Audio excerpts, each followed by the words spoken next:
nga po ay magkasama-sama tayo ulit para pag-usapan at mas lalo nating maunawaan ano nga ba talaga ang isang totoong pagsamba. Alam niyo po, isa sa mga bagay na masarap gawin kapag tayo ay sama-sama, no, kapag tayo ay nagkakasama-sama, isa sa bagay na masarap gawin ay ang sumamba sa Diyos. Amen? Isang bagay na napakahalaga at dapat na ginagawa ng lahat ng mga mananamba ay ang sumamba sa Diyos. Ngunit ang tanong po ay ganito, lahat po ba ng pagsamba ay kinukonsyon ng Diyos?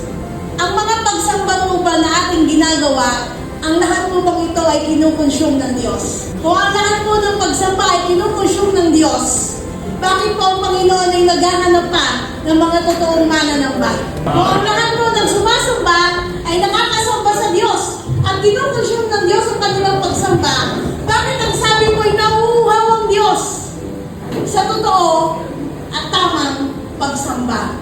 Bakit mo naghahanap ang Diyos ng mga totoong mananamba?